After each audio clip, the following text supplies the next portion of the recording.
Bismillahirrahmanirrahim. Assalamualaikum warahmatullahi wabarakatuh. Innal hamdalillah nahmaduhu wa nasta'inuhu wa nastaghfiruh wa na'udzu billahi min shururi anfusina wa min sayyiati a'malina. May yahdihillahu fala mudilla lahu wa may yudlil falan tajida lahu waliyyan mursyida. Allahumma salli ala Sayyidina Muhammad wa ala alihi wa sahbihi ajma'in. La hawla wa la quwata illa billahil aliyyil azim. Puji syukur yang sepatutnya kita panjatkan kepada Allah Subhanahu wa ta'ala, karena pada pagi hari ini Allah berikan nikmat kepada kita, yakni nikmat sehat, nikmat sempat, nikmat Islam maupun nikmat iman, sehingga pada pagi hari ini kita semua dapat bermuajahah, dapat berkumpul, dapat mencari ilmu, baik yang hadir secara langsung maupun secara online. Moga-moga kita semua tidak hanya di dunia dikumpulkan oleh Allah, melainkan di surganya kelak kita dikumpulkan.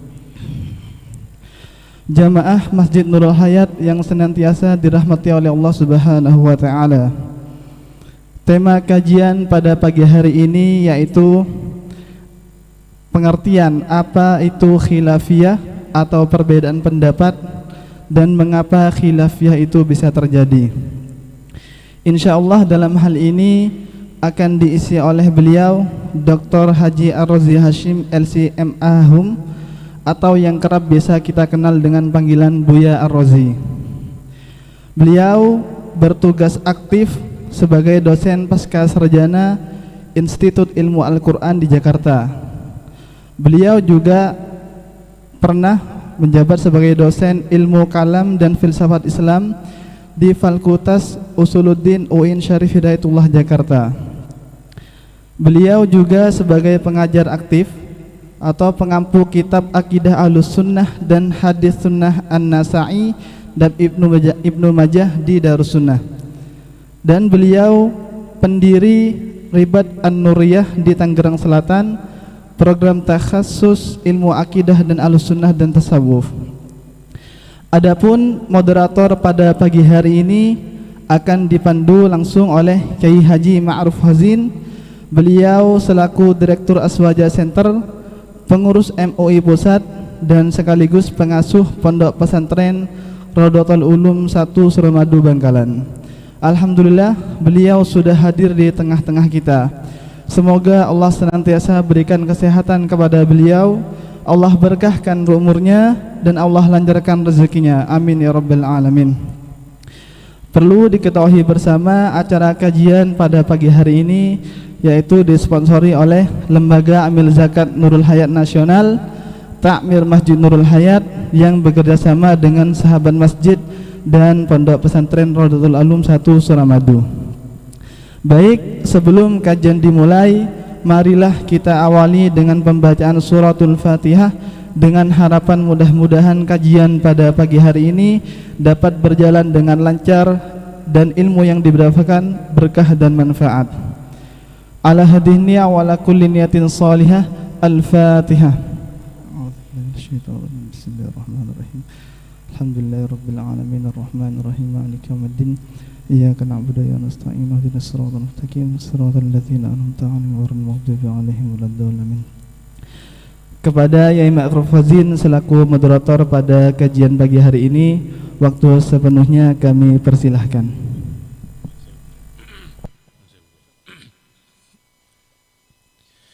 Assalamualaikum warahmatullahi wabarakatuh. Alhamdulillah, wassalatu wassalamu ala rasulillah Sayyidina Muhammad ibn Abdillah wa ala alihi wa sahbihi wa mawala, la hawla wa la quwata illa billah, ma ba'd. Hadratal kurama wal fudala yang sangat saya muliakan, para alim, para ulama, wabil khusus guru kita Dr. Buya Ar-Razi, abqahullah bisalamah wal afiyah. Dan yang saya muliakan juga pendiri dan juga pengurus Dari Yayasan Nurul Hayat ada Bapak Maulik Latif, dan juga Direktur Muda Eksekutif, Legislatif dan Yudikatif, Bapak Ustadz Heri Latif. Jadi F semua betul. Untuk sajak ya, supaya bersajak bisa pas bilang harut naam. Yang saya muliakan hadirin wal hadirat, maksud saya hadir di lokasi, dan hadir out itu yang di YouTube di channelnya Nurul Hayat ya. Dan juga alhamdulillah ada sahabat saya Ustadz Muwafiq, beliau yang dipasrahi Pondok Sidogiri mengasuh Pondok Darul Aitam Sidogiri Surabaya. Para kiai, para ustadz yang semua hadir, yang mohon maaf kalau saya sebut satu persatu, baru zuhur selesai nanti. Alhamdulillah, untuk Buya Rozi saya kira sudah ghaniyun anis syarhi ya, tidak perlu dijelaskan karena syarahnya sudah begitu banyak. Alhamdulillah, beliau diantara termasuk para ulama, para kiai kita yang kemudian tampil di medsos dengan kualitas keilmuan yang betul-betul mumpuni. Di samping ada Gus Baha ya, kemudian ada Buya Yahya dan guru-guru yang lain. Alhamdulillah kita bisa menimba ilmu untuk kemudian tidak hanya memperkuat pengetahuan yang telah kita terima dalam ahli sunnah wal jamaah, tetapi juga lebih dari itu banyak ilmu tazkiyatun nufus, banyak ilmu penyucian jiwa yang kemudian seperti beliau katakan tadi, kalau berdebat terus kapan kita wusulnya? Kira-kira pengantar ini sudah bisa di-understand ya?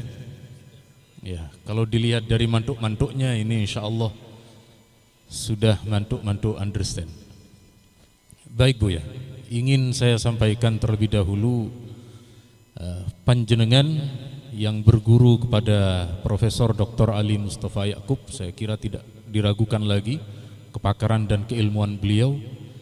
Kira-kira apa yang menjadi sebab khilafiyah para ulama baik di dalam fikih, di dalam akidah dan seterusnya? Assalamualaikum warahmatullahi wabarakatuh. Alhamdulillah wassalatu wassalamu ala sayyidina Rasulillah amma ba'du. Langsung nembak nih. Kenapa ada khilafiyah setelah Rasul? Apa gimana? Betul, setelah Rasul. Jangankan setelah Rasulullah, fi hayatihi, dalam masa hidupnya sudah terjadi khilafiyah. Hadis Bani Quraidah yang kita sering hafalkan, Nabi mengutus diplomat. Beliau mengutus diplomat ke Bani Quraidah. Bani Quraidah ini Yahudi. Yahudi paling maju. Kalau di Indonesia Cina-nya lah yang menguasai ekonomi di Madinah. Apa kata Nabi? La yusalliyanna ahadukumul asra illa fi Bani Quraidah. Jangan kamu sholat asar kecuali di Bani Quraidah. Ini penafsirannya dua. Dua itu penafsirannya ketika di tengah jalan muncul penafsiran yang kedua. Jadi mereka memahami sholat asar mesti di, nah itu masih sama waktu awal berangkat. Hadis Sahih Bukhari ini. Sampai di tengah jalan matahari sudah mengenai ufuk, artinya hampir terbenam, hampir ghurub. Lalu pecah dua sahabat. Apa kata salah satunya? Kita sholat di sini, matahari sudah mau terbenam. Apa yang kata yang kedua? La yaqulu sallallahu alaihi wasallam la yusalliyanna ahadukumul asra illa fi Bani Quraidah. Ternyata yang pertama memahami, bergegaslah ke Bani Quraidah sehingga dapat sholat asar di sana. Kalau nggak dapat, ya sudah sholat asar di mana aja. Itu pemahaman kelompok yang pertama. Kelompok kedua tidak. Apa yang tertulis nggak boleh dirubah, nggak boleh dipahami keluar. Ya, kita sebut tekstualis.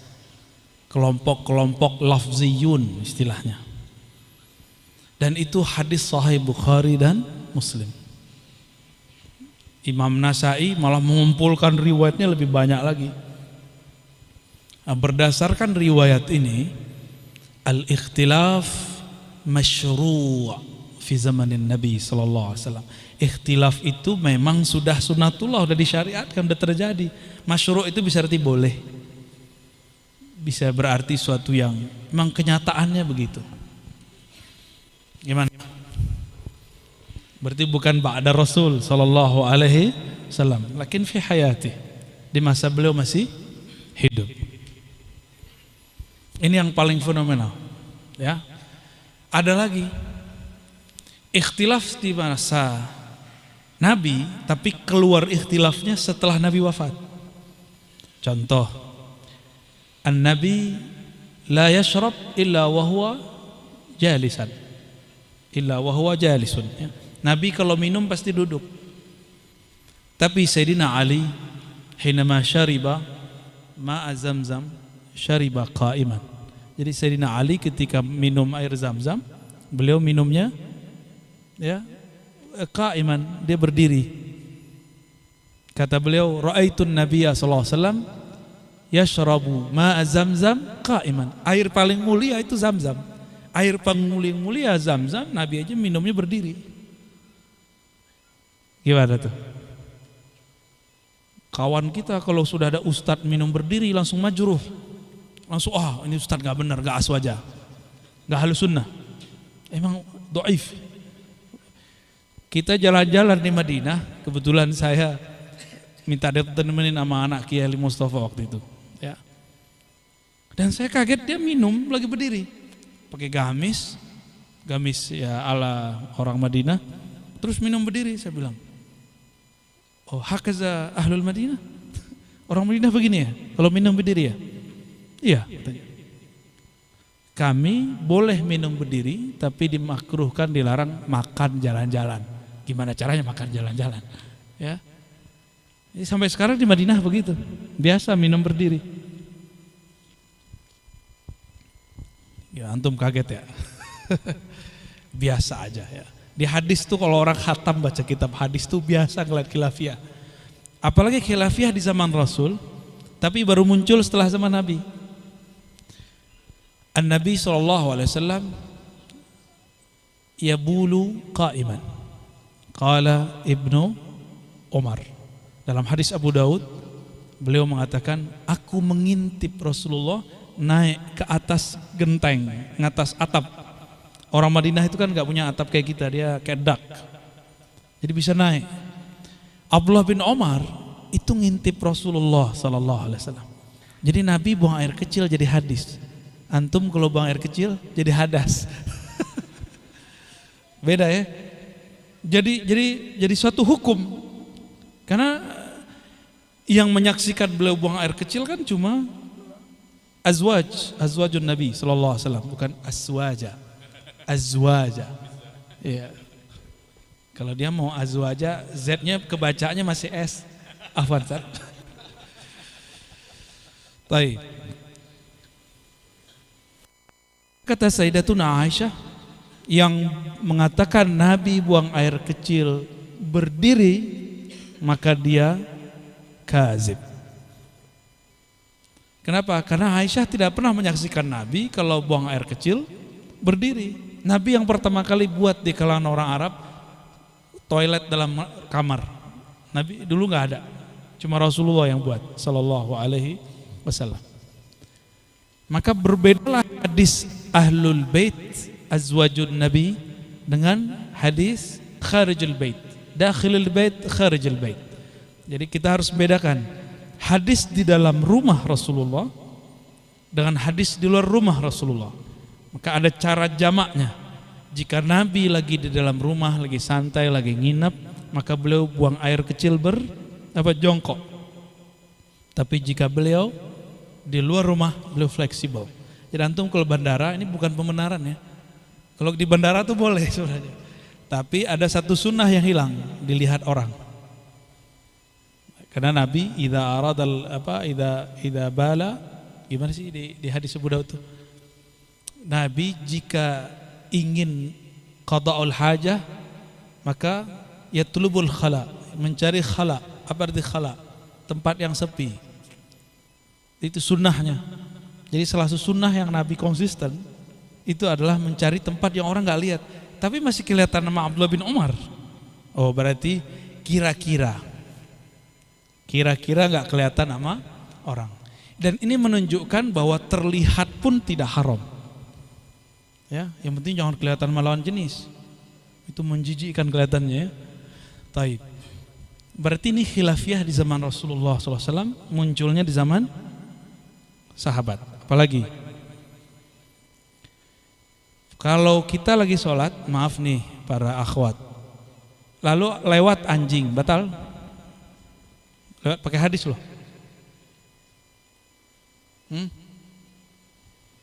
Quti'atis shalah bimururil kalbi wal himari wan nisa.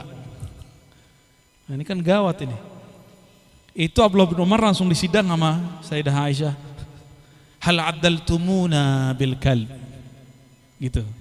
Loh, kamu berani menyamakan kami kaum perempuan sama dengan anjing dan himar. Itu kalau perempuan ngomong kira-kira nyolot gitu. Nyolot itu. Masa batal sholat anjing, himar dan perempuan? Berarti sama dong perempuan sama anjing. Maka Sayyidah Aisyah dalam Sahih Bukhari dan Muslim mengatakan, Rasulullah sholat, aku di depannya, wa ana haid.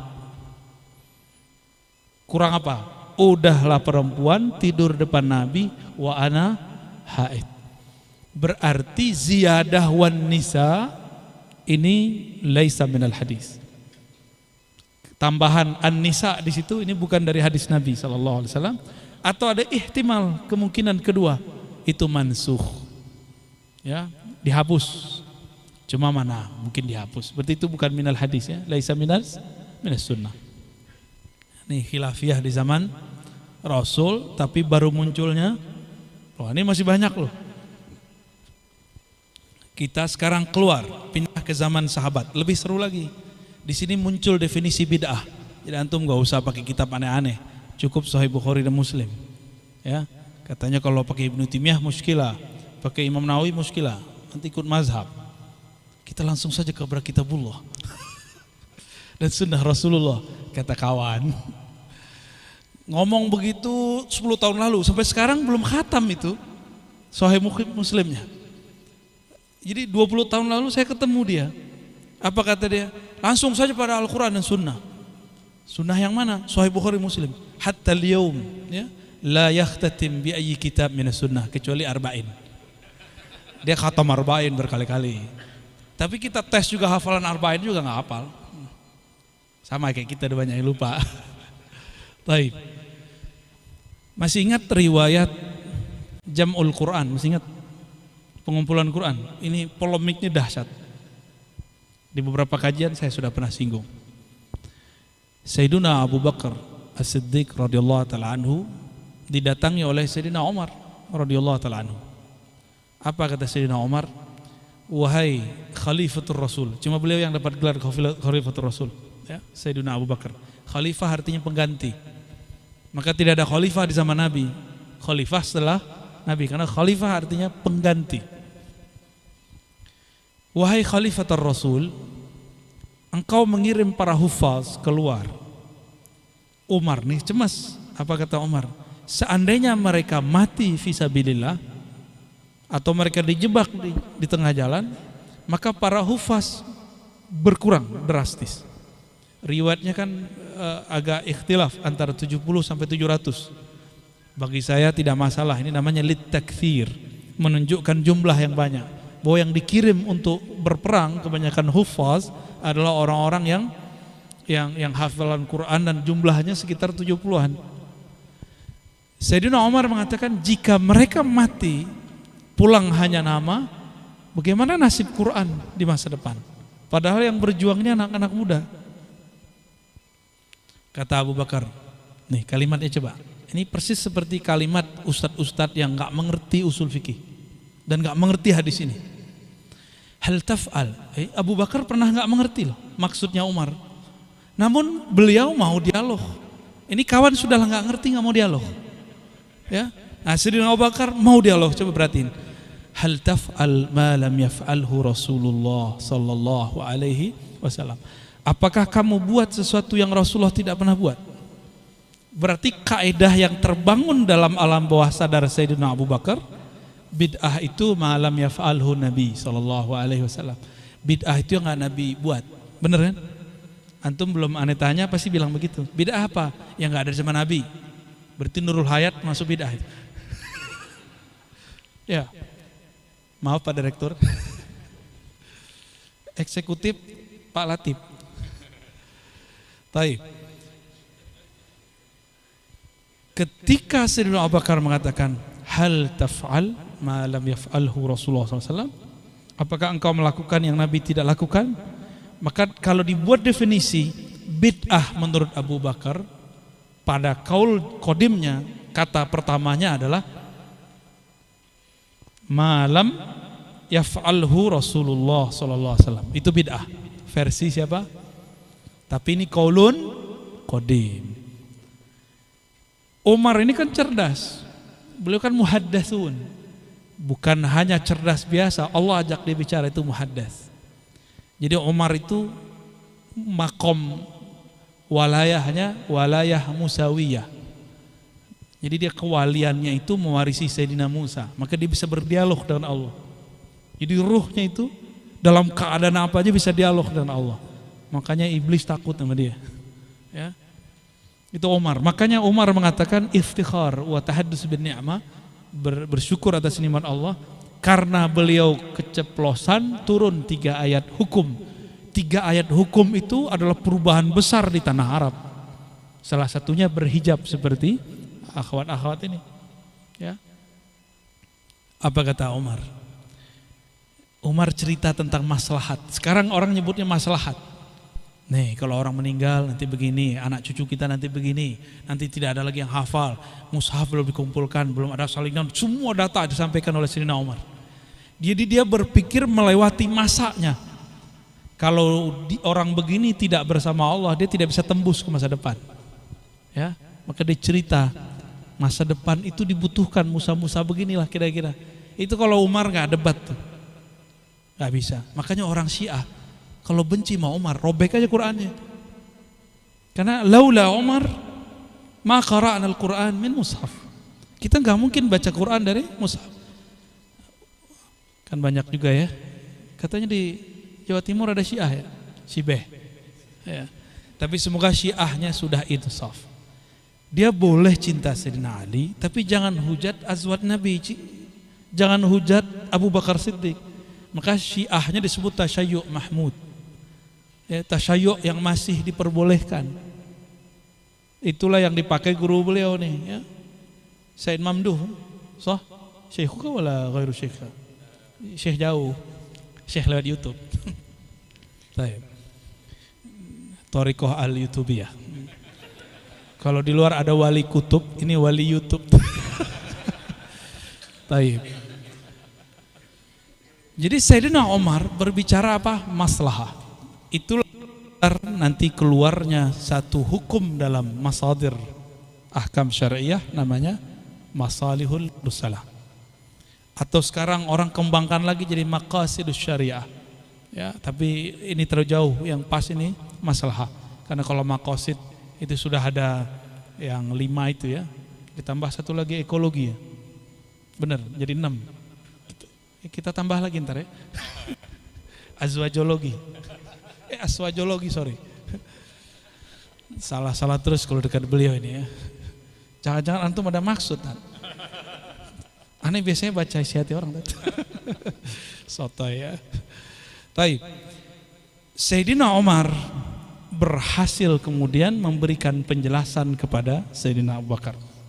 Berarti orang kalau berbeda masih mau dialog, maka akan muncul saling faham, tafahum, tabadul al-mafahim, Wah, itu indah sekali. Apa kata Abu Bakar? Wa syarallahu sadri. Allah kemudian lapangkan dadaku. Berarti orang saklek itu dayyaqallahu sadrahu. Allah sempitkan dadanya. Benar ya? Gak boleh. Gak boleh. Yang penting gak boleh. Pokoknya gak boleh. Berarti hatinya sempit orang tuh. Itu harus diajak dialog. Jangan marah-marah mulu sama dia, ajak dialog. Umar dialog dia pelan-pelan. Selevel Sayyidina Abu Bakar masih butuh diajak dialog. Apalagi yang bukan Abu Bakar, yang abu-abuan. Itu siapa maksudnya itu abu-abuan? Itu masa Sayyidina Abu Bakar. Berarti sudah ada bibit itu di masa Abu Bakar. Nanti datang ke Zaid bin Sabit, sama, dia kalamnya sama. Berarti majmu' di kalangan sahabat bahwa bid'ah yang Nabi tidak buat. Tapi dia oleh Omar, di masa Omar, bid'ah itu yang tidak ada maslahatnya. Ini diambil oleh Ibnu Qayyim. Kata Ibnu Qayyim, kullu maslahatin dinun. Setiap maslahat itu agama. Cuma teori doang. Ibnu Qayyim dalam penerapannya kurang greget. Keburu meninggal karena polemik mulu sama sufi, habis itu jadi sufi dia.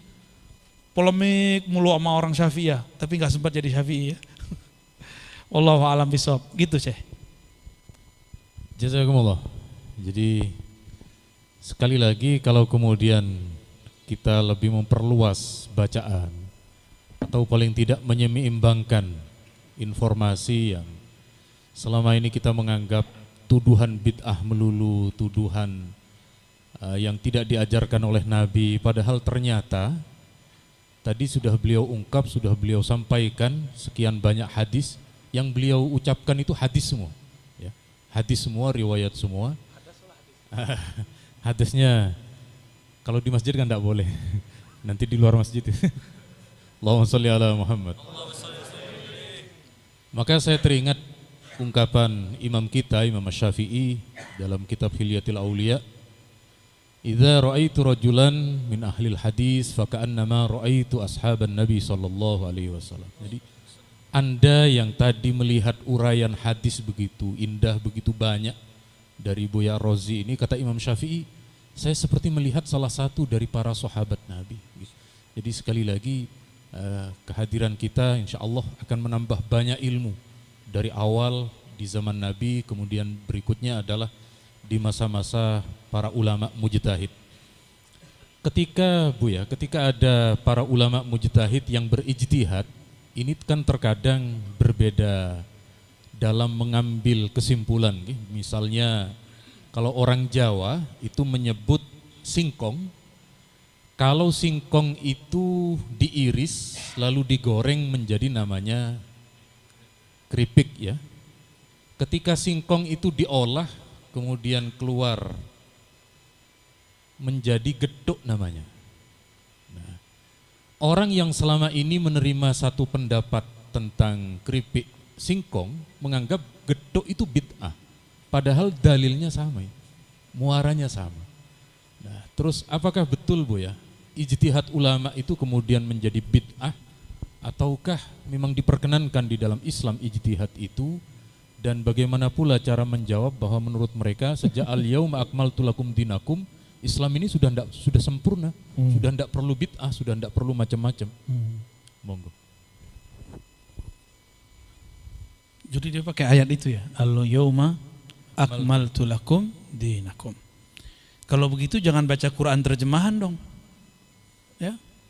Enggak perlu ada kitab Ibnu Taimiyah. Enggak perlu dia nulis Majmu' Fatawa. Enggak perlu ada Sahih Bukhari Muslim, kan sudah selesai. Kita pakai ayatnya, kan udah selesai. Ngapain pakai Sahih Bukhari Muslim? Kan Sahih Bukhari Muslim itu murid dari muridnya Imam Syafi'i. Mereka juga berguru kepada Imam Ahmad. Jadi kalau ngomong misalnya tidak perlu ada ijtihad ulama, oke, ya sudah. Mana kitabmu, kasih ke saya aja. Sisain mushaf doang di rumahnya. Saya siap menerima kitabnya. Ya. Siapa yang menafsirkan begitu, kirim kitab Anda ke tempat kita. Cukup Anda baca Quran. Nggak usah pakai tafsir. Kan sudah cukup. Al-yawma akmaltu lakum dinakum. Itu ayat. Nih yang lurus, kita ceritain yang lurus. Al-yawma akmaltu lakum ayuhan nabi wa ashabuh. Nah, Allah berbicaranya kepada nabi dan sahabat. Yang sempurna agamanya nabi. Din itu akhlak. Din itu bisa juga berarti norma, hukum, hukummu. Almar'u ala dini khalili, hadis sahih. Seseorang sesuai dengan din khalilnya. Apa arti khalil? Teman. Jadi kalau mau ngelamar nih, lihat nih komunitas dia siapa, teman dia siapa, itu khalil dia. Kalau di sekarang kan gampang Facebook, lihat aja teman-teman dia, komennya apa, itu khalilnya dia, khillahnya. Ya, mau ngelamar lagi kiai? Ngelamar kerjaan maksudnya, kepedean aja ya. Baik. Maka din berarti di situ akhlak. Al-mar'u ala sirati akhlaki zamili atau bi'ati misalnya. Seseorang itu akhlaknya yang ngikutin. Jadi al-yauma akmaltu lakum dinakum bisa berarti akhlak kamu. Sesuailah dengan hadis. Wa ma bu'istu illa liutammima makarimal akhlak, yani makarimad din. Nyambung enggak? Aku tidaklah diutus kecuali untuk menyempurnakan akhlak, baru nyambung. Jadi katanya kalau menafsirkan Quran pakai sunnah, ini nih penafsiran Quran pakai sunnah. Yang sempurna akhlaknya Nabi, itu pemahaman pertama. Din, malik yaumiddin, apa arti din? Jadi jangan dulu masuk kemana-mana, Quran bil Quran aja dia udah keteteran itu. Apa arti din di surah Al-Fatihah? Yaumul akhir, yaumul jaza, yaumul thawab, yaumul hisab. Banyak itu. Ad-din, penguasa hari. Ad-din artinya hari kemudian, hari hisab. Coba nyambung enggak kalau diterjemahin? Al-yauma akmaltu lakum dinakum. Sekarang aku sempurnakan hari kemudianmu. Nyambung enggak? Enggak nyambung. Maka tafsir harus bersanad. Disebut tafsir bil ma'thur. Bukan berarti tafsir bil sanad itu antum baca kitab tafsir Quranil Azim bin Mukatsir. Itu namanya nyontek. Di sanad itu kita dengar guru kita nafsir. Kita dengar guru kita menjelaskan tafsir. Itu yang bersanad. Bukan mengatakan dalam tafsir Ibnu Katsir halaman sekian, itu namanya referensi. Ya, wijadah, dapat nemu di kitab. Bisa ngikutin ya? Ini enggak berat-berat kok ya. Paling panas saja. Kayaknya AC-nya kurang nih, Pak. Apalagi din. Apalagi arti din? Tadi hukum udah. Hah? Dain. Antum ad-dainu minad din ya. Pengusaha begitu, ad-dainu minad din. Berutang bagian dari agama. Itu ijazah untuk pengusaha. Kalau enggak pengusaha jangan pakai itu ya. Ad-dainu minaz zulm jadinya. Itu baru 3 kalau kita jelasin. Masih banyak arti din yang lain ya. Gimana? Ini al-yauma akmaltu lakum dinakum ini makna yang mana? Siapa yang tahu maknanya? Ayo. Kalau mereka mengatakan enggak perlu khilafiyah, enggak perlu, riwayat hadis itu minal ijtihad. Kita bisa cek.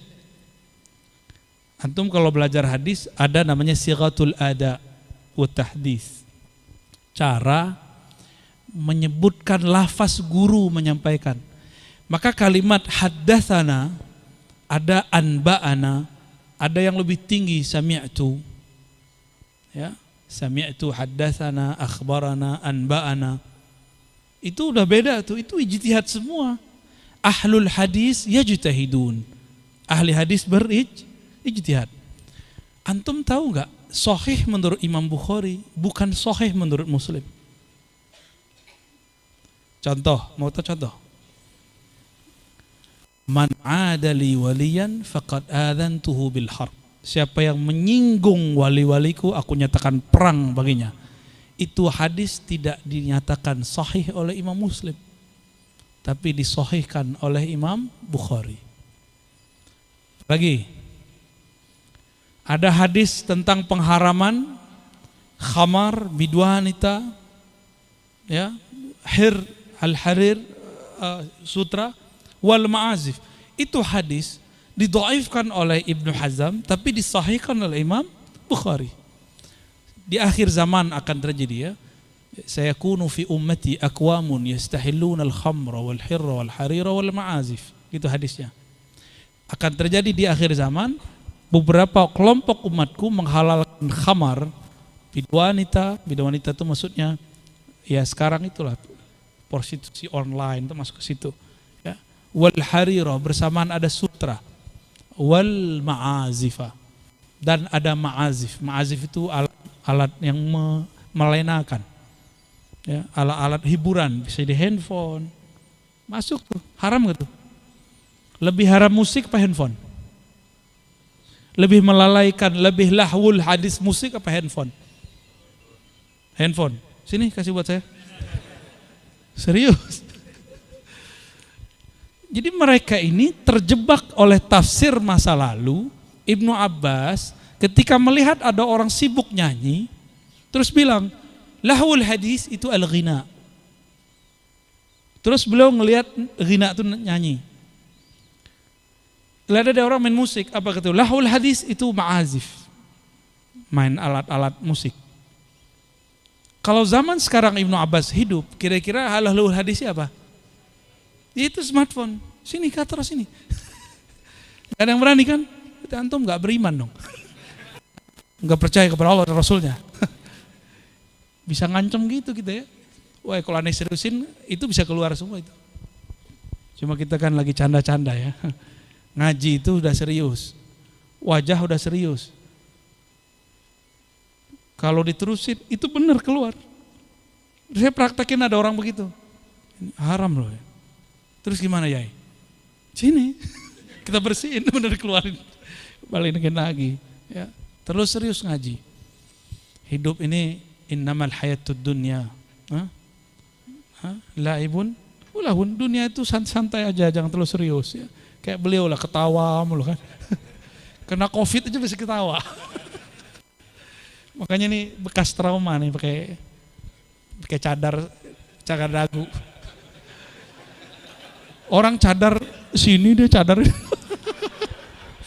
Afan, ya. Mumpung depan orang Anda bisa ngerjain antum kan. Baik. Jadi itu baru lafaz din, ya. Belum lagi al-yaum, itu apa faedahnya? Akmaltu lakum dinakum wa raditu lakumul islamina. Jadi teman-teman, jangan kemudian terpedaya oleh kata-kata yang menjebak, yang membuat otak itu tumpul. Karena gak konsisten, gak boleh khilafiyah, tapi ngikutin khilafiyah ahli riwayah. Ini ada ahlur riwayah menghafalkan teks, mereka punya khilafiyah. Ada ahlu dirayah, ahlul fiqh, mereka juga meriwayatkan. Yang diriwayatkan pemahaman, dikenalah mazhab yang 4. Itu juga periwayat pemahaman hadis. Kalau Imam Bukhari periwayat lafaz hadis, bisa bedain. Sufi periwayat rasa mengamalkan hadis. Tuh. Itu diriwayatkan, harus ditransfer, ditalkin, diriadohkan, dimujahadahkan, semuanya berriwayah. Maka ahli hadis memegang satu istilah namanya musalsal. Musalsal itu menirukan guru. Gurunya begini, kita begitu.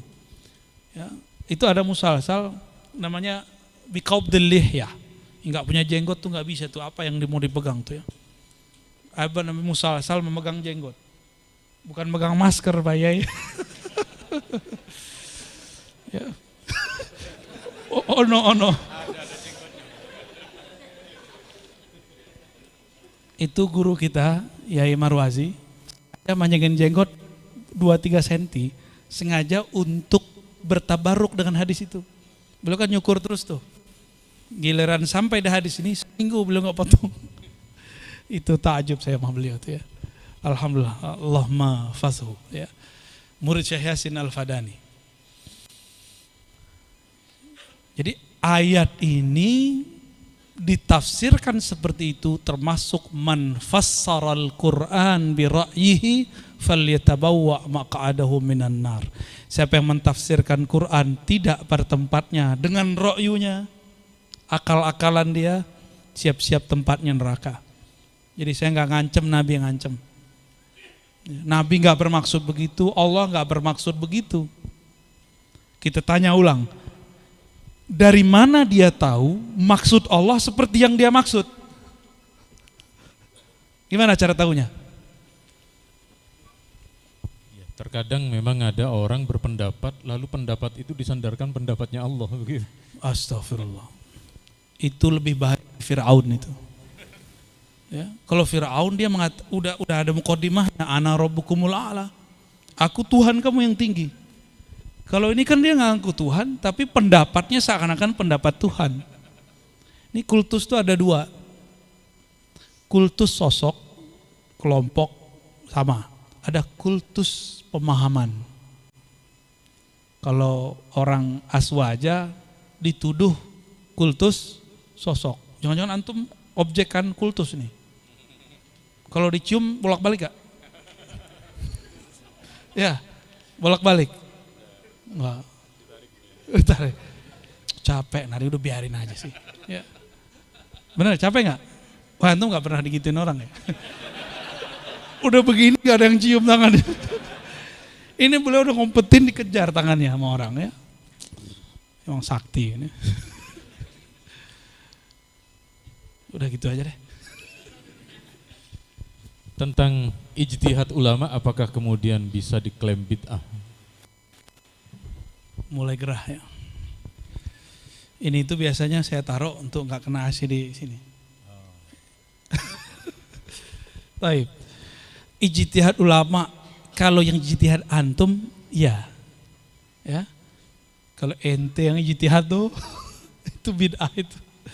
Tapi kalau Rasulullah punya pewaris disebut ulama, al-ulama warasatul anbiya, ulama pewaris para nabi.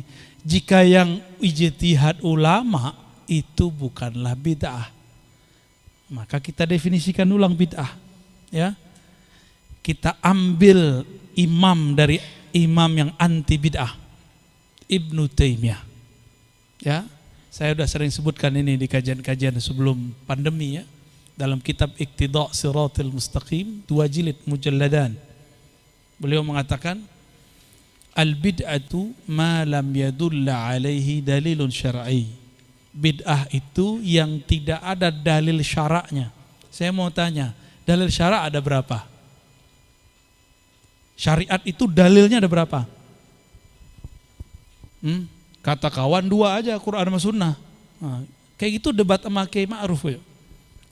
Dikit lah kan berubah jadi khazin ke Amin kan. Bukan wakil ketua MUI, wakil presiden. Gimana? Kata kawan, sumber hukum cuma 2, Quran dan Sunnah. Ini kan jahil yang ngomong begini. Al-qail bihi jahilun. Ya, itu yang ngomong orang jahil. Orang jahil nggak usah ditanggapin. Fa'arid anil wa'arid fa'arid. Wa'arid anil jahilin. Berpaling dari orang jahil. Gak usah dilayani orang begitu. Cuma masalahnya sekarang udah masuk ke YouTube, masuk ke masjid, bikin rusuh di mana-mana. Makanya beliau kemudian ngomporin saya untuk bahas itu lagi. Padahal ini pembahasan udah saya kubur sebelum pandemi. Baik. Ijtihad ulama disebut bid'ah. Abu Bakar ulama nggak? Umar ulama nggak? Mereka beda nggak? Bukhari punya kaidah sahih, Muslim punya kaidah sahih. Mereka ulama nggak? Gimana? Beda nggak? Hati-hati ketika berbicara. Jadi benarlah kata Nabi di Sahih Bukhari itu, bisa jadi orang berbicara la yara ba'san, dia mengira nggak apa-apa, tapi ketika dia ngomong begitu yahwi sab'ina kharifan, dia jatuh ke dalam neraka jahanam sab'ina kharifan, 70 kharif, 70 musim. 70 musim sana. Kalau di sana 1 hari 1000 tahun. 70 musim antum kalian 70.000 tahun baru jatuh di bawah api neraka. Dia ngomong sembarangan. Hati-hati kalau berbicara itu. Karena sama dia dengan mengatakan Imam Syafi'i, para sahabat itu ahli bid'ah semua. Atau mereka bukan ulama. Saya dengar ada orang bahlul ngomong, jika Imam Syafi'i berbeda dengan Nabi, dahulukan Nabi. Itu benar-benar gila itu. Kok ada logika setan begitu tuh? Terbayang nggak oleh antum Imam Syafi'i setiap hidupnya itu, lihat kitab Al-Um, itu hidup dia itu. Mulai dari awal bangun sampai tidur lagi semuanya sunnah. Imam Bukhari belum ada zaman itu. Nggak ada keluar dari sunnah. Itu Imam Syafi'i, dia katakan apa? Kalau Syafi'i beda sama Nabi, dahulukan Nabi. Loh, kita kenal Nabi itu karena berkat Imam Syafi'i. Kayaknya harus kita ganti nih. Kalau Nabi beda sama ente kita pecek. Kita jadiin pecel aja dia ya. Ini gawat bener orang-orang begini. Belakangan tambah menggila. Apa kata dia? Kalau sahabat beda dengan Nabi, maka kita harus ikut Nabi, tinggalkan sahabat. Itu orang di dalamnya apa itu? Iblis atau apa itu? Ini gergetan loh kalau saya begini. Kenapa? Ini lebih bahaya dari Syiah, lebih bahaya dari Mu'tazilah, lebih bahaya dari Khawarij. Khawarij itu cuma mengkafirkan Sayyidina Ali, Sayyidina Muawiyah dan kelompok mereka berdua. Kalau Syiah memfasikkan sahabat-sahabat besar selain Ahlul Bait. Kalau ini apa kata dia? Jika sahabat berbeda dengan Rasul, maka kita tinggalkan sahabat, ikut Rasul. Sama nggak dengan Syiah? Mereka juga nggak percaya Ahlul Bait. Itu sahabat dia siapa lagi? Ahlul Bait dia siapa lagi? Ini berbahaya. Logika-logika ini dipakai oleh orang-orang awam. Ini kalau dibiarkan, tubuhnya tubuh muslim, tapi ruhnya bukan ruh suci, tapi itu ruh kegelapan, ruh iblis di dalamnya. Ya, logikanya udah nggak benar. Dan antum ini bukan nakut-nakutin. Ke depan kalau ini tidak diredam akan tambah banyak. Maka orang-orang seperti Kiai Ma'ruf Khazin harus kita jaga benar. Ya, karena beliau serius ngurusin itu. Kalau saya udah comfort ke tasawuf. Ini dipaksa murtad lagi nih. Fadal. Jazakumullah. Nah, jadi sekali lagi kita kemudian menjadi lebih faham, menjadi lebih mengerti untuk menjaga tutur kata, untuk menjaga hati biar tidak suudzon. Nah, kemudian berikutnya kita akan memasuki fase yang kata beliau tadi disebutkan riwayat rasa dalam mengamalkan hadis yang dikenal dengan, kalau di sini di perkotaan Bu ya, istilah sufiyah itu identik dengan kuburiyun begitu itu, sehingga kemudian di kota ini menyebutnya dengan istilah tazkiyatun nufus meskipun isinya sama. Sama seperti ketika melarang mengucapkan Sayyidina itu bid'ah. Tapi giliran bersalawat untuk junjungan kita Nabi Muhammad lah, junjungan itu kan Sayyidina. Jadi satu sisi dibid'ahkan, sisi yang lain diamalkan. Tapi tidak apa-apa, ini kita tidak mempermasalahkan soal itu. Yang perlu kita kaji mendalam, kalau Nabi mengajarkan bacaan kiroah kepada 4 sahabat, lalu kemudian menjadi kiroah sab'ah, lalu kita hari ini menerima Al-Quran yang kita terima dari para guru kita, proses dari rasa mengamalkan hadis sehingga menjadi sufi, alurnya bagaimana Bu?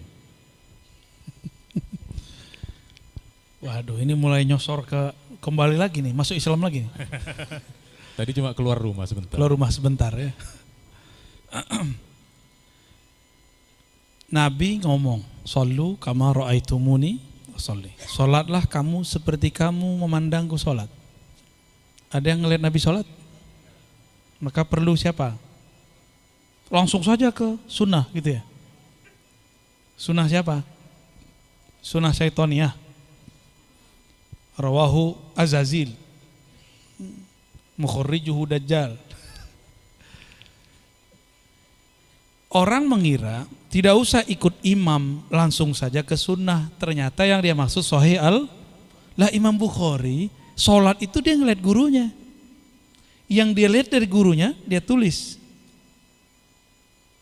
Jadi Imam Bukhari itu, riwayat yang dia tulis adalah yang dilafazkan gurunya, yang dikerjakan gurunya.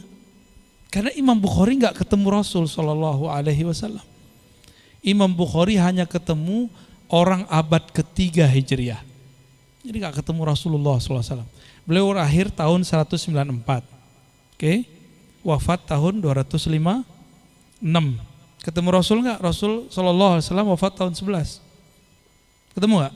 Nggak ketemu. Terus ketemu siapa?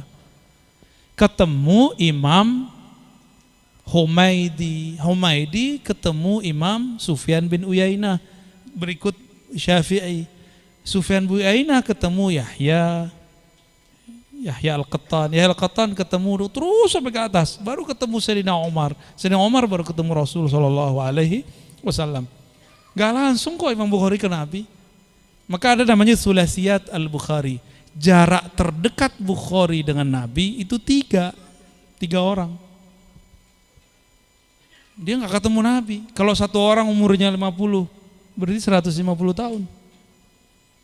Gitu. Hatta Sahih Bukhari tidak langsung ke Nabi. Coba antum baca Sahih Bukhari kitab Mawaqitus Shalah atau Sifatus Shalah. Bisa langsung sholat nggak? Saya pastikan tambah bingung sholatnya. Karena cara sholat itu tidak ada riwayat minal awal ilal akhir. Nggak ada. Yang menggabungkan itu namanya ahlul fiqh. Ahli fikih meriwayatkan af'alun Nabi. Jadi saya definisikan ulang ya. Ahlul hadis yarwuna alfazan Nabi. Alfaz ini berisi perbuatan, qaul, takrir. Kalau al-fuqaha meriwayatkan pemahaman Nabi yang kemudian diriwayatkan ke masa-masa setelahnya berikut prakteknya.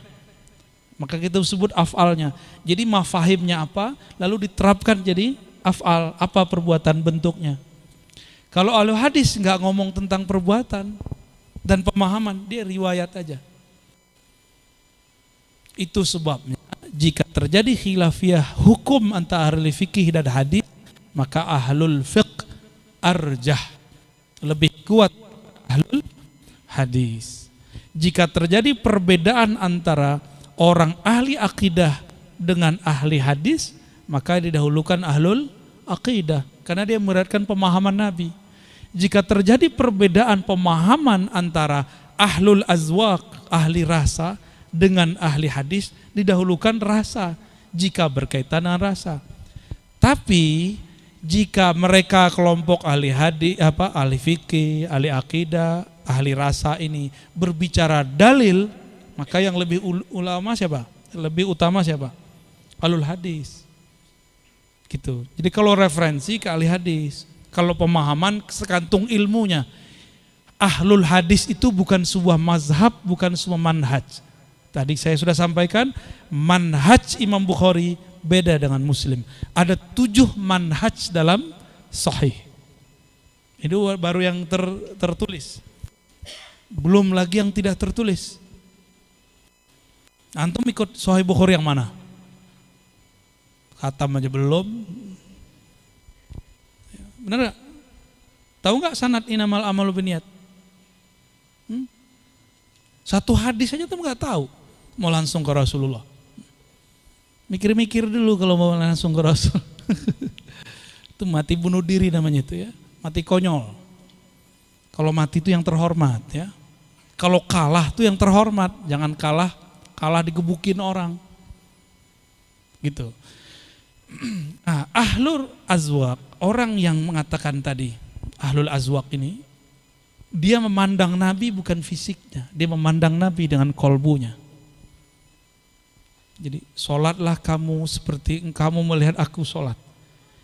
Ahli hadis menyatat gerakan-gerakannya, ahli fikih meriwayatkan cara-caranya, ahlu tasawuf mereka meriwayatkan rasa yang ada saat sholat. Itu bisa diriwayatkan.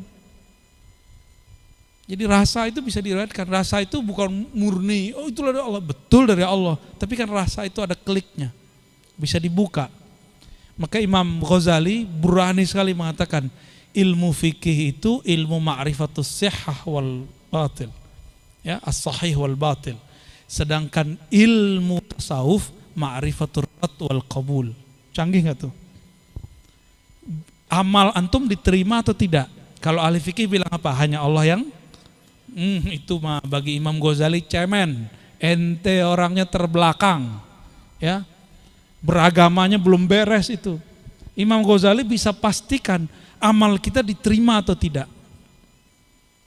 Ada indikatornya, ada ilmunya. Hadisnya ketahuan mana yang diterima, mana yang tidak. Ahli fikih juga tahu sah dan batal. Masa ahli tasawuf tidak boleh? Ya, ahli hadis, ahli fikih udah. Ahli tasawuf masa nggak boleh buat indikasi sendiri? Mereka juga punya ijtihad. Zikir yang betul-betul wusul itu ada indikatornya.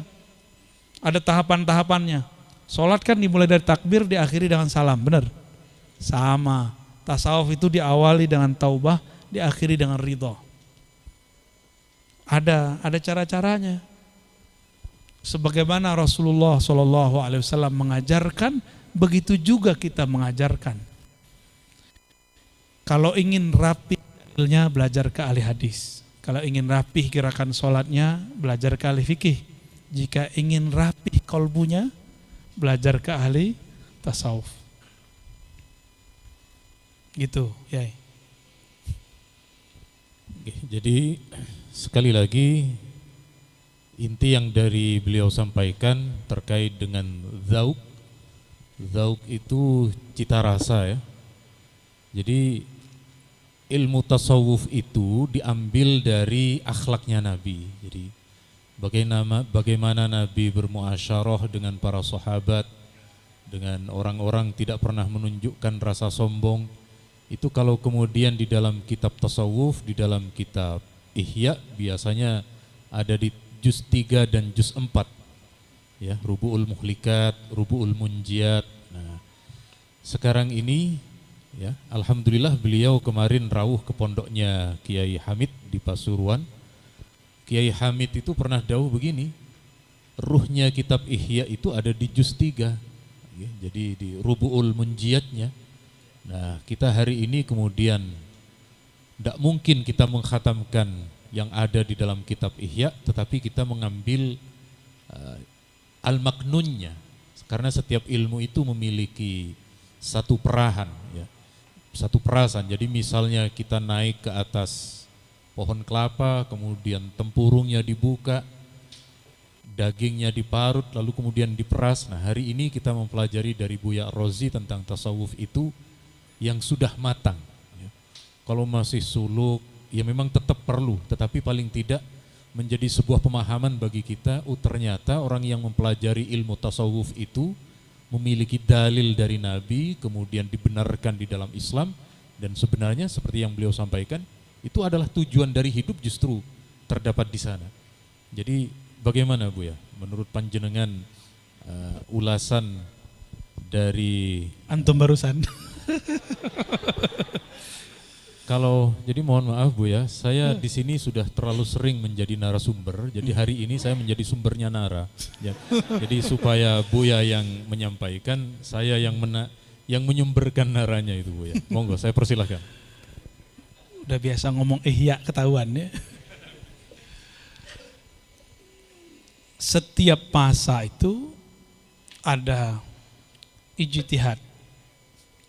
Ijtihad itu bukan merubah agama, tapi menyesuaikan kondisi kita dengan agama. Jadi bukan menyesuaikan agama dengan kondisi kita, bedain ya.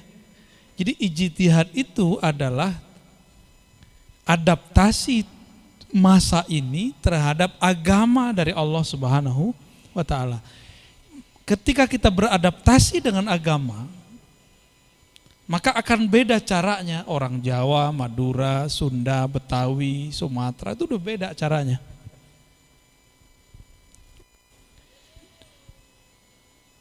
Tapi agamanya berubah nggak?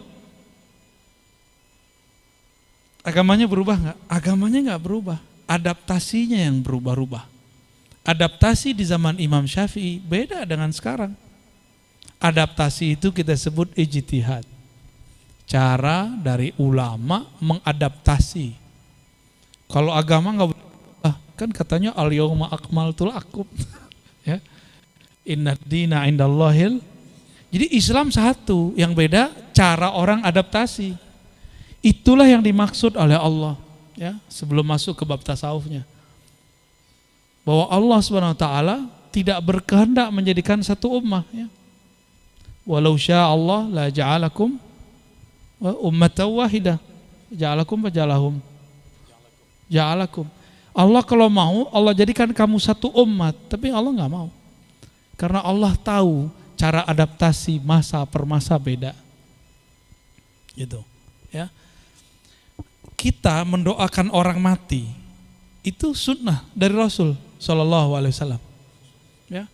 Nabi ngomong afdhalud doa alhamdulillah. Maka ada orang kalau doa al-fatihah kan alhamdulillah isinya. Alhamdulillah kan nama surah al-fatihah. Al-fatihah itu doa itu. Ya. Tapi kelompok yang antum sebut tadi enggak begitu. Idza mata al-insan inqata'a 'amaluhu illa min thalas. Dari dulu sampai sekarang hadis itu aja, enggak ada perkembangan. Karena baca Sahih Muslimnya enggak khatam-khatam. Itu kan hadis Sahih Muslim itu. Jika meninggal anak manusia, maka semua amalnya terputus kecuali 3. Nomor 3-nya waladun salihun yad'ulah. Anak soleh yang mendoakannya. Jadi kalau tidak anak tidak sampai. Ya, saya agak kesel sama orang begitu. Kita ngomong udah 1000 kali nggak ada dengerin, ya. Udah tunggu dia mati aja ya. Dan semoga dia mandul, jadi nggak punya anak. Kalau mati nggak ada yang doain, nggak boleh doa kan? Kalau begitu boleh nggak nyolatin dia? Antum kalau doa takbir ketiga bacanya apa? Allahumma ighfir lahu warhamhu wa'afi wa'fu anhu. Sah? Betul? Ya Allah ampuni mayit di depan kayaku ini. Rahmati dia. Itu takbir keberapa? Takbir ketiga. Kalau enggak nyampe kecuali anak di mana? Enggak usah disolatin. Gotong, tendang aja masuk kubur. Ya. Kau enggak punya anak. Selesai kan? Emang begitu cara memahami hadis? Kan enggak begitu. Enggak paham, dia baru tahu terjemah tapi belum tahu fiqhul hadis. Yang dimaksud inqata'a itu bukan habis. Inqata'a itu intahal amal. Idza matal insan intaha amaluh. Kalau manusia mati, dia enggak bisa beramal lagi. Bisa enggak orang mati beramal? Kalau bisa kabur semua kita di rumah. Bisa enggak beramal orang mati? Itu maksudnya. Bukan berarti selain dia tidak boleh berdoa. Ya salam, ya. Ini juhala-juhala akhir zaman nih tambah banyak ini. Nah, kita harus bersiap meluruskan itu dan harus siap. Ya, mungkin berjibaku nanti ke depan. Jadi tugas antum bukan tambah ringan, ya, tambah dahsyat ntar. Tapi aneh kabur ya. Kita suluk ntar, kholwat aja ntar. Dalam tasawuf itu sederhana aja. Tasawuf itu dia nggak pakai akal, nggak pakai jasad, dia pakainya kolbu. Kolbu pun baru awal, di belakang kolbu ada lagi fuad, di belakang fuad ada lagi lub, di belakang lub ada lagi sir, kan semuanya ada di Quran itu. Istilah 4 ini ada di Quran semua, baru ujungnya ruh.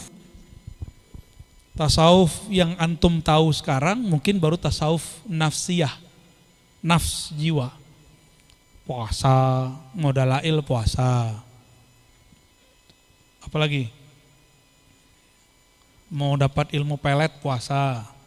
Namanya sih bahasa Arab, Mahabbah Sulaimaniyah. Tapi itu bukan tasawuf. Itu bukan tasawuf. Bedakan riyadah mujahadah sufiyah dengan riyadah mujahadah bukan sufi. Mirip-mirip. Kopiah juga sama. Tasbihnya sama. Yang dibaca juga sama. Perbedaannya di kolbunya. Innamal a'malu bin niat. Maka awal tasawuf itu niat. Imam Bukhari buka Sahih Bukhari pakai innamal a'malu bin niat. Terus gimana mau buang tasawuf? Antum mau buang tasawuf gimana? Tasawuf itu adalah niat. Niat itu bukan usolli, fardol, zuhri, bukan. Itu namanya talafuz, melafazkan. An-niyah itu fil qulub. Coba baca kitab Al-Muhazzab, Syarah Muhazzab. Ya, tertulis niat itu di kolbu. Makrunatun bil fi'li, berbarengan dengan amal. Niat itu adalah awal maqamati sufiyah. Itu ada aja di Taubat itu. Ada di bab azam. Gimana cara mau buangnya? Sahih Bukhari awalnya apa? Innamal a'malu bin innamal a'malu bin niat. Antum mau buang tasawuf, buang niat. Ya. Kira-kira gitu kontan-kontannya. Kalau mau rasanya nggak mungkin dibagikan siang ini ya. Ini bukan obral. Ya. Ini barang berharga. Dapatnya dengan cara berharga. Tidak bisa dibeli. Antum mau beli pakai 1M, nggak sanggup. Ya. Rasa ini nggak bisa dijual. Mau antum bayar berapa juga nggak bisa. Karena ujungnya nanti husnul khotimah. Bisa bayar nggak? Nggak bisa. Merasakan lezatnya zikir, nggak bisa dibayar. Cuma karena sayang guru, guru pun kasih. Itulah yang dimaksud irhamu man fil ard yarhamukum man fis sama. Sayangi makhluk di bumi, irham. Ya. Maka yang di langit sayang kepada kamu. Jadi kita ini ngajar karena sayang, karena kalau mau digaji, ilmu beliau ini terlalu tinggi untuk digaji. Ya, Nurul Hayat habis duitnya untuk gaji beliau. Karena sayang dikasih juga. Kira-kira begitu. Wallahu a'lam bishawab. Tinggal panjenengan yang memberi adanya apa? Ilmunya, Bu ya. Ya, masa sumur jalan-jalan.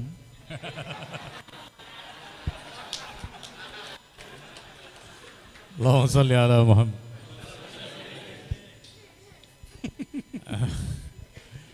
Terus bagaimana ini Bu ya? Kita kan di dalam hati itu ada dua khotir ya, ada dua pembisik.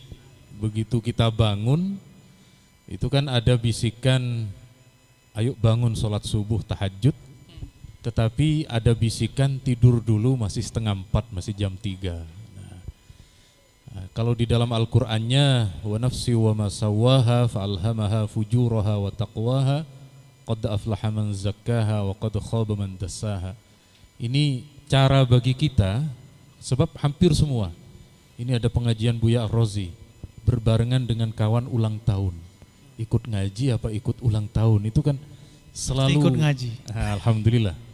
Kalau kemudian hati tergerak datang hadir ke majelisnya para kiai, para habaib, berarti kita menangkan itu. Nah, ketika dua hal itu terus berkecamuk di dalam hati Bu ya, resep ataupun cara agar kemudian mengalahkan yang bisikan syaitan dan kemudian mengarah kepada bisikan yang baik itu bagaimana Bu? Jawabannya ada di ayat itu. Fa alhamaha fujuraha wa taqwaha. Maka dia memberitahu kepada jiwa bahwa di dalam jiwamu, di dalam dirimu ada fujur dan takwa. Bukan berarti Allah yang mengilhamkan fujur, bukan. Allah mengilhamkan nafs jiwa. Jangan salah paham ya. Ini kelompok Jabariyah mengatakan kalau saya fujur, saya zolim, saya maksiat, itu Allah yang mengilhamkan. Itu nahunya udah kena tuh. Fa'alhamaha, mana? Ya, maf'ul awalnya siapa nih? Nafs. dia mengilhamkan sang jiwa. Apa yang diilhamkan? Fujuraha, maf'ul tsaninya. Bahwa di dalam jiwamu ada fujur. Jangan salah paham. Kalau terjemahan yang PA tuh ya, dialah yang mengilhamkan kefajiran di dalam dirimu berikut ketakwaan. Berarti Allah maha fajir dong, ya. Maha takwa dua sekaligus. Enggak, itu salah. Ayatnya enggak ngomong begitu. Kan fujuraha, bukan fujurullah. Ya, benar ya? Oke. Jadi gimana caranya? Nabi kasih kisi-kisi, istafti qalbak. Tanyalah kolbumu, supaya bisa bertanya ke dalam kolbu. Qad aflaha man zakkaha. Bersihkan dulu nafsmu, baru engkau bisa berbicara dengan kebeningan kolbumu. Dan itu nggak mungkin kalau nggak berguru. Orang nahu sorof aja ada gurunya, orang nulis abata saja ada mursyidnya. Terus antum bilang, saya udah ngaji, cukup ngaji Ihya, nggak perlu pada guru. Itu pengkhianat Ihya. Karena penulis Ihya Ulumuddin berguru. Sama kayak tadi yang mengatakan gak usah ikut imam, saya cukup baca Sahih Bukhari. Itu pengkhianat Sahih Bukhari. Karena Imam Bukhari berguru ribuan ulama hadis. Imam Ghazali loh punya mursyid. Antum udah punya mursyid belum? Belum? Gimana mau jadi ulama? Gimana mau jadi wali? Wali setan kali ya? Kan wali dua aja, waliur rahman, waliur syaitan. Yang gak berguru wali setan. Man la syaikha lahu fa syaikhu syaitan. Sederhana, sesederhana itu. Dan betapa sombongnya para fuqaha, ahli nahwu, ahli sorof, ahli baca kitab kuning, para kiai. Dia tidak mau bermursyid. Dia cuma, saya cukup thariqah saya Quran. Ya salam. Quran itu kan punya guru. Ente baru ngambil gurunya, hafalannya, tajwidnya, belum isyarahnya. Untuk ngambil isyarat Quran mesti ada mursyid lain. Gitu. Maka Imam Syafi'i enggak gurunya satu, gurunya banyak. Hafalannya Az-Zanji, pemahamannya Imam Malik. Gurunya siapa lagi? Banyak beliau punya guru. Jadi kita jangan cukup satu guru. Ya. Tapi dalam ilmu rohani sama dengan sekolah. Bisa enggak orang sekolah sekaligus dua? Bisa nggak? Nggak bisa kan? Tapi dalam satu sekolah banyak guru nggak? Gitu. Kepala sekolahnya satu atau dua? Tetap kepala sekolahnya satu. Gurunya yang banyak, ini mentor-mentornya. Mentor boleh banyak, mursyid cukup satu. Ustadz antum boleh banyak, saya dengar ini. Tapi kalau mursyid ini yang meresepkan obat untuk kolbu. Jangan kebanyakan, ntar ngadu-ngadu ustadz. Ntar aneh pulang, Kiai Ma'ruf diadu mana kan? Kata rezim, ntar balik antum kata. Itu murid-murid begitu bakal ada setiap masa. Ya, hati-hati sama murid begitu. Oh, kalau sekarang lebih canggih Kiai, lewat YouTube. Nanti dibuat versi Ma'ruf Khazin, versi Ar-Razi, gitu. Dibuat versus.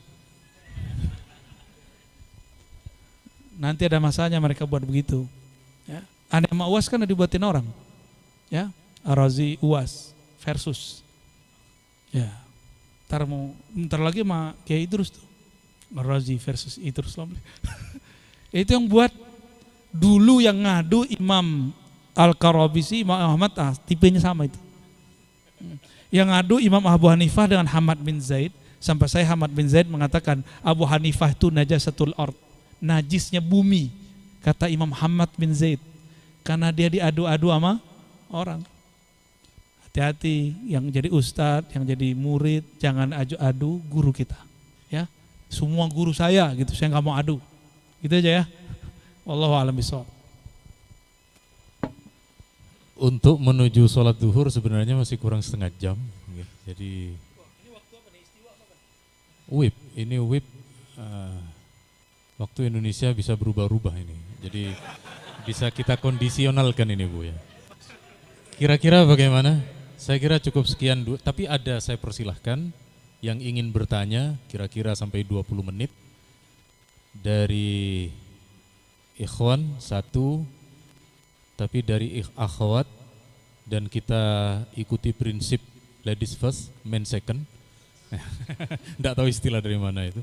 Silakan ibu-ibu dulu, karena dari tadi ibu-ibu yang pakai kacamata dulu, tapi dua-duanya pakai kacamata.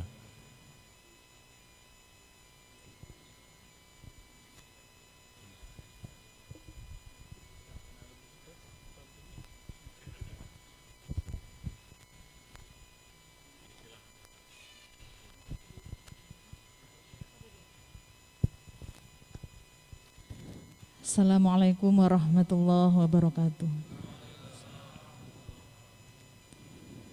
Terima kasih Buya atas penjelasan dan kajian-kajian dari YouTube yang telah kami peroleh. Mudah-mudahan bermanfaat buat kami semuanya, dan kami mohon ridhonya Buya untuk mengikhlaskan.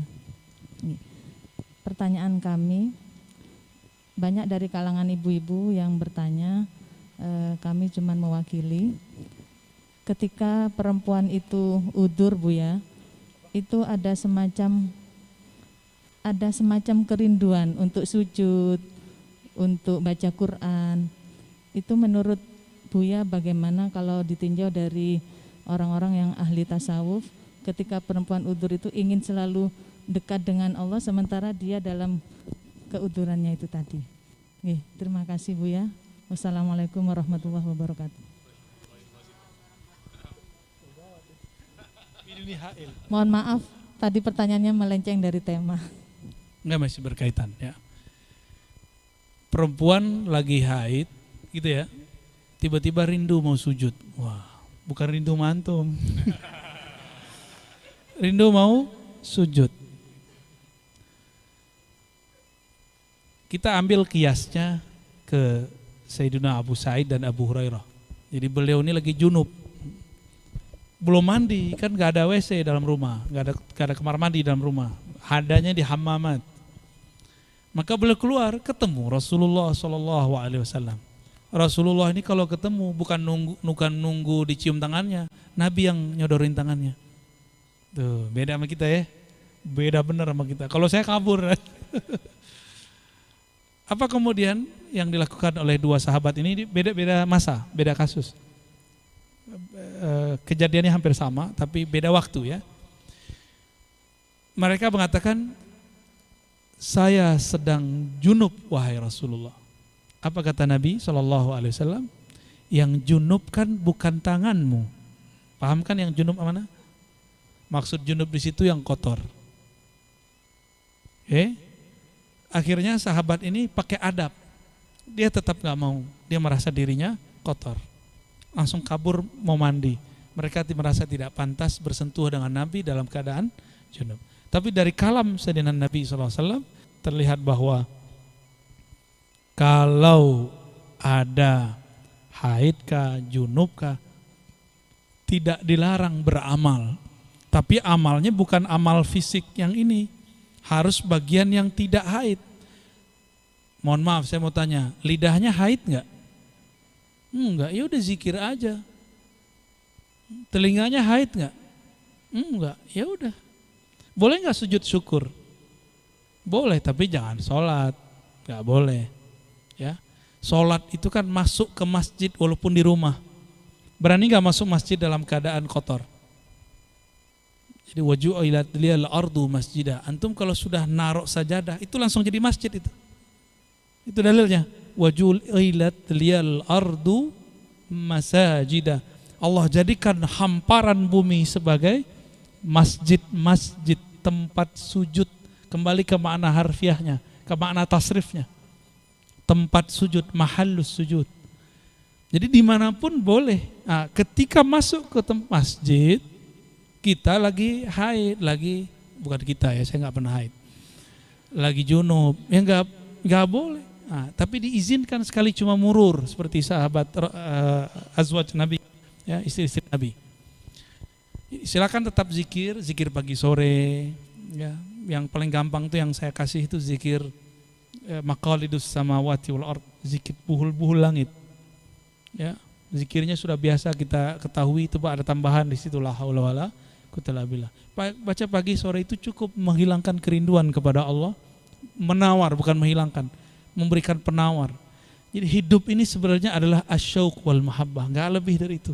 Rindu kepada siapa? Itu yang kita cari-cari. Dikira rindu kepada orang cakep, kepada orang pinter. Cakep itu jamalullah yang ada pada dia. Orang pintar itu ilmullah yang ada pada dia. Jadi semuanya yang kita cari sebenarnya Allah. Tapi ketika menikah katanya orang alim ini alim, ternyata dia nggak alim semua. Ketika menikah dengan orang cakep, gagah, cantik, ternyata cantik itu cuma ketika sebelum menikah. Habis menikah bau keteknya kecium. Nggak cantik. Apalagi mukanya mulai jerawatan, mulai keriput segala macam. Jadi yang kita lihat itu sebenarnya tetap sifat-sifatnya Allah. Orang itu hidup cuma cari itu. Itu yang disebut wa ma khalaqtul jinna wal insa illa liya'rifun, liya'budun ya, maknanya liya'rifun. Kenapa pengen ya'rifun? Karena mereka yuhibbunani. Mereka cinta kepadaku. Kita kalau udah kenal cinta kan? Kalau sudah kenal, udah cinta, pengen cari tahu namanya enggak di Facebook, di YouTube, di Google, di Instagram, kita input namanya. Maka ma'rifah ula itu ma'rifatul asma. Ma'rifat pertama itu kenal nama dulu. Ya, antum cari-cari nama kan? Nah, nama si dia tuh orangnya di belakang samping tuh. Ya. Yang dia juga nyari dia. Ya. Dia itu bahasa Arabnya huwa. Maka huwa, ujung huwa itu adalah Allah. Kul huwallahu ahad. Capek kalau coba cinta makhluk. Oh, saya cinta sama mursyid. Belum tentu juga mursyid itu menyampaikan kepada Allah. Siapa tahu berhenti di kemursyidannya. Cinta sama ustadz itu kan kelihatan pakai baju aja. Nyampe di rumah buka baju juga hilang ustadznya. Jangan tertipu dengan penampilan-penampilan begini ya. Biasa aja. Oh, pakai cadar solehah, belum tentu juga. Ya. Belum tentu juga. Jadi kita jangan terpedaya dengan penampilan zahir-zahir begini. Ya. Antum udah soleh belum? Sarungan mulu kan? Hah? Malah kita sadar orang-orang kayak kita ini pakaian begini, terus matanya jelatan tuh dosanya lebih gede. Ya. Jadi silakan tetap zikir pagi sore. Kalaupun ada lafaz Qur'annya diniatkan zikrullah, bukan niat baca Qur'an, dan itu boleh. Imam Syafi'i, Imam Nawawi lebih tepatnya membolehkan itu dalam kitab Azkar An-Nawawi. Ya, tafadhal. Ya.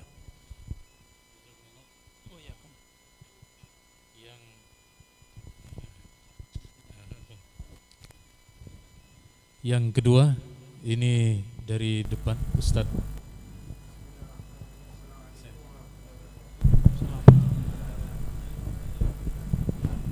Ya, mungkin salamnya tidak usah diulang lagi, Okay. meskipun pakai mic.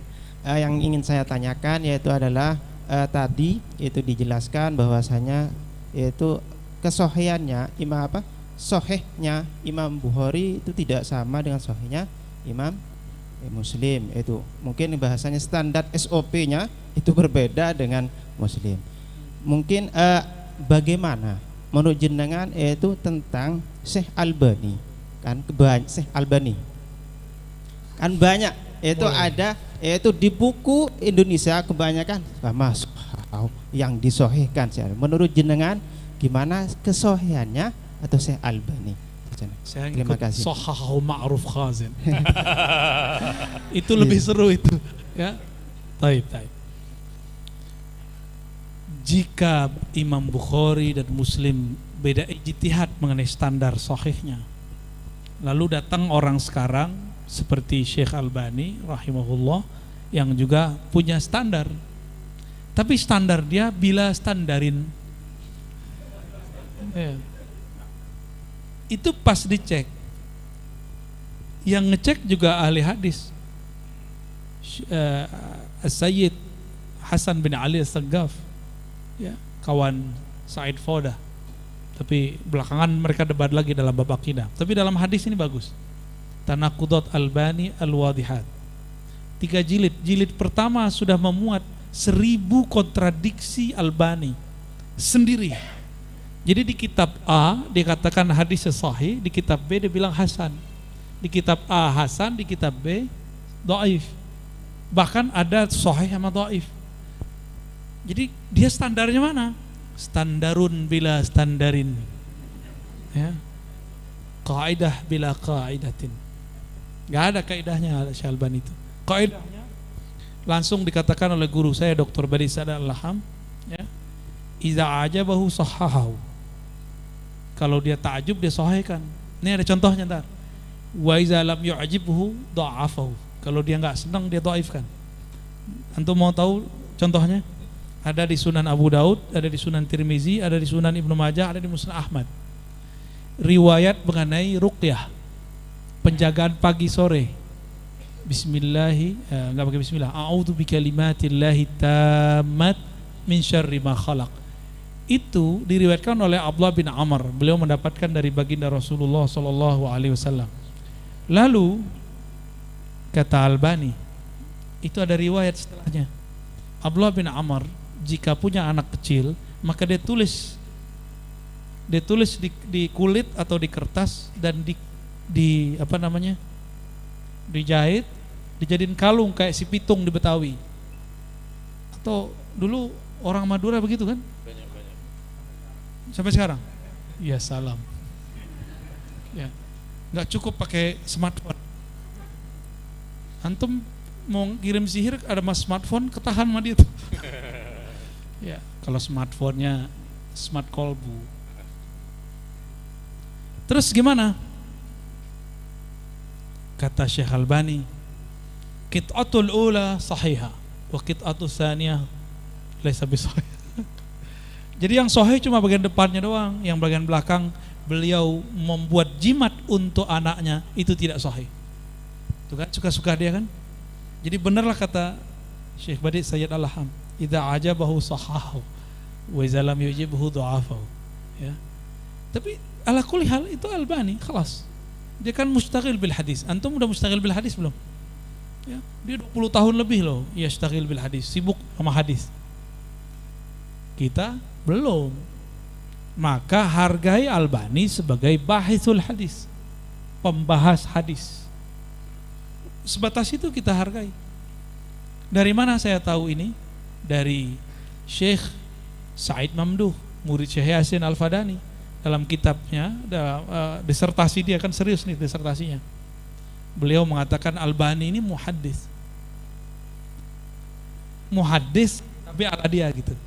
Dia buat ala-alaan dia sendiri. Karena sanad cuma punya satu. Terus muridnya membelot. Termasuk yang di Yordan itu membelot. Tahu muskilah dia. Apalagi muridnya yang ulama, Dr. Al-Azami. Ya.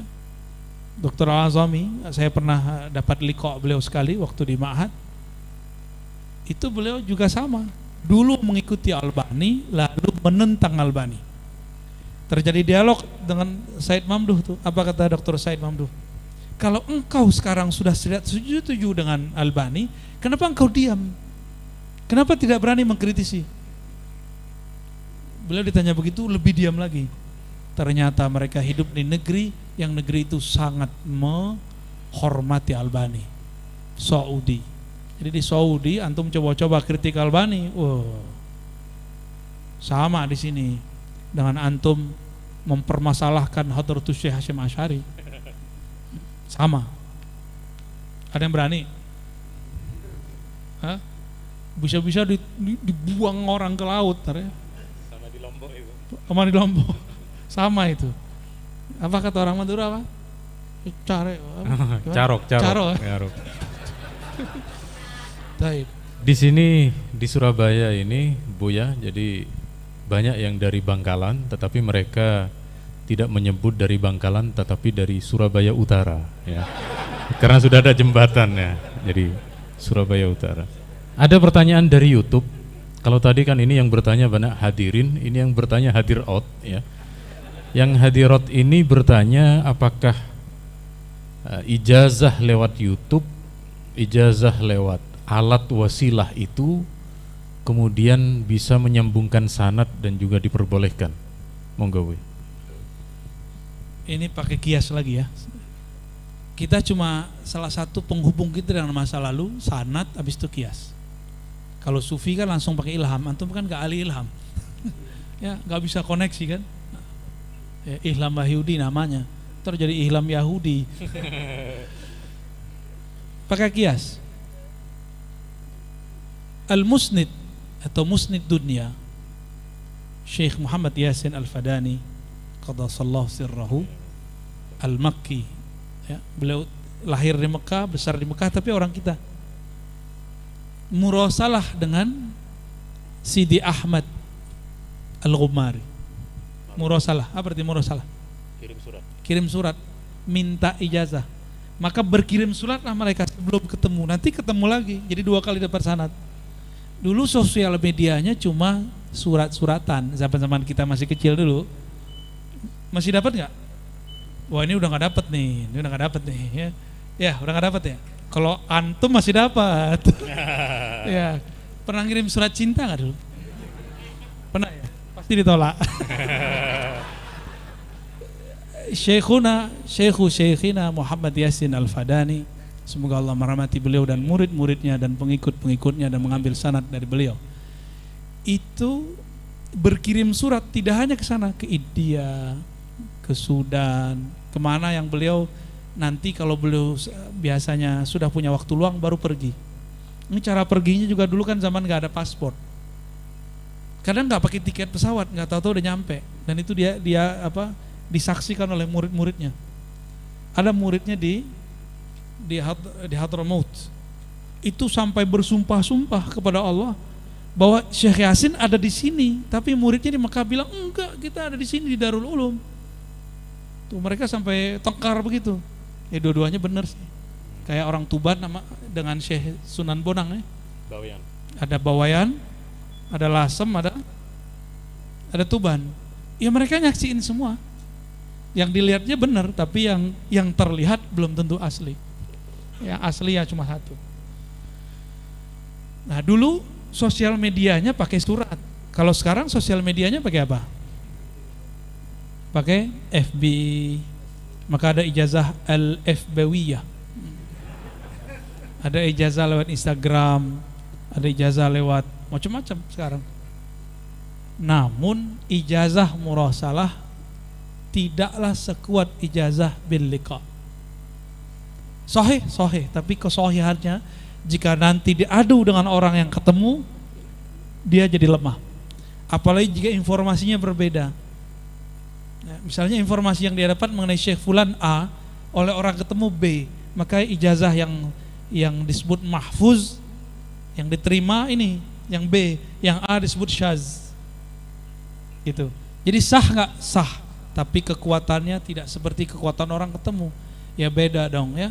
Inna fi dzalika ladzikra liman kana lahu qalbun aw alqasama wa huwa syahid. Beda orang yang ada kolbunya datang, badannya datang dengar dan dia syahid, dia menyaksikan, dengan orang yang melihat dari jauh. Imam Bukhari zaman gak ada pesawat datang loh ke Mekah, datang ke Basrah. Antum sekarang cuma masalah pandemi takut keluar. Ya, kebangetan. Imam Bukhari nggak ada pesawat itu, bisa lo datang kemana-mana. Mungkin kaum rebahan kali ya, sukanya rebahan aja sambil nonton dapat ijazah qabil tuh. Enak amat hidup zaman ini. Allahu a'lam bishawab. Betullah kira-kira yang disampaikan oleh Sayyidil Habib Umar bin Hafid. Kata Habib Umar Al-Yamani dari Yaman, dulu mencari ilmu itu sulit tapi mudah mengamalkan. Hari ini mendapatkan ilmu itu mudah, di berbagai medsos, di berbagai grup mudah, tapi mengamalkan yang sulit. Jadi karena ini waktu sudah jam menunjukkan zuhur, dan sebenarnya beliau ini sudah di Madura, tetapi kemudian berhasil kita kalau menculik, tapi beliau mau ya. Saya kira bukan menculik, tetapi kita minta kesediaan waktu dan alhamdulillah saya kira sudah tuntas dari jam 10 sampai jam setengah 12.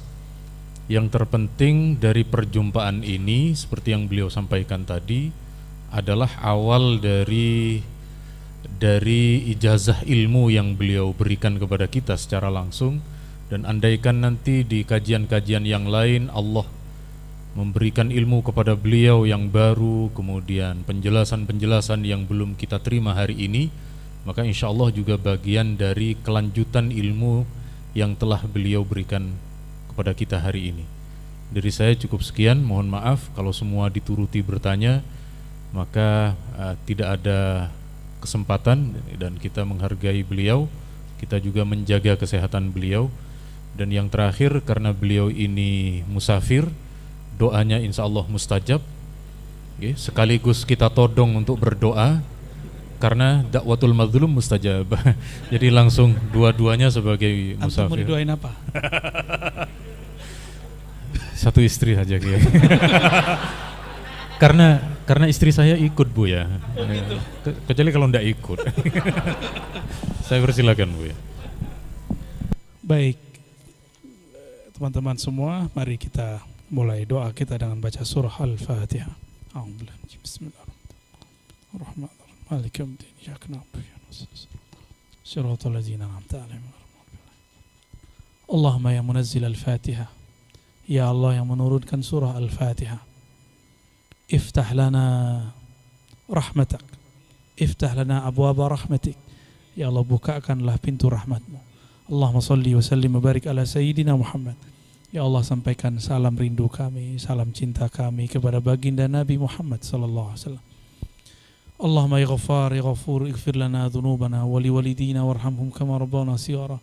Ampunkan kami ya Allah, ampunkan dosa guru-guru kami, orang tua kami, dan yang hadir pada siang ini. Allahumma ya alim, ya alim, ya aliman bidhati sudur. Ya Allah yang mengetahui isi hati kami, ampunkan semua khatarat, lintasan-lintasan hati kami. Bersihkan semua dosa-dosa di dalam jiwa kami. Jadikan kami orang yang melakukan man zakkaha, membersihkan jiwanya. Allahumma ya Rahman ya Rahim ya Karim ya Azim. Meskipun kami banyak dosa ya Allah, ampunanmu jauh lebih besar ya Allah.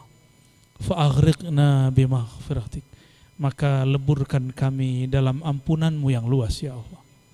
Allahumma waffiqna wa ahlana wa zurriyatina wal hadirin wal hadirat li ta'atik.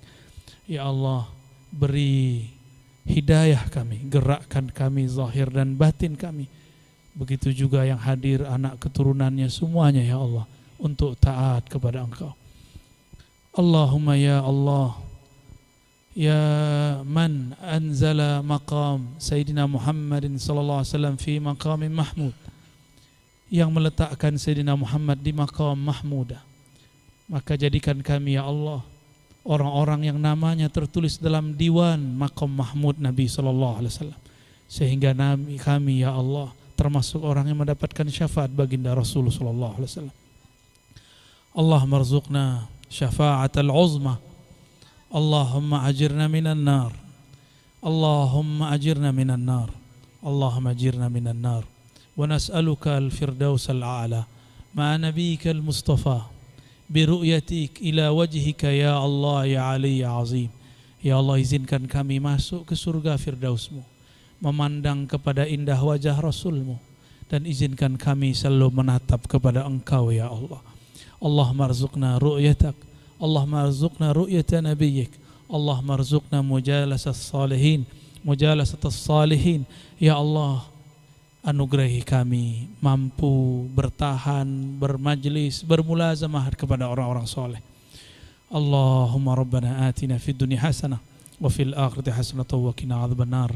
Berikan kami kebahagiaan di dunia, di akhirat, zahir dan batin bagi kami, guru-guru kami, anak-anak kami, murid-murid kami ya Allah. Allahumma hafazna wahfaz umara'ana wa ulama'ana. Ya Allah, jagalah kami, jagalah pemimpin-pemimpin kami, jagalah ulama-ulama kami, jagalah habaib-habaib kami, kiai-kiai kami, santri-santri, para salikin, muridin, mustami'in, muhibbin. Wa sallallahu ala sayyidil wujud sayyidil qawnain wa ala alihi wa ashabihi wa limaydihi wal mahdi khalifatihi wa sallim walhamdulillahi rabbil alamin. Mohon izin nanti tidak salaman ya bil qulub. Ya.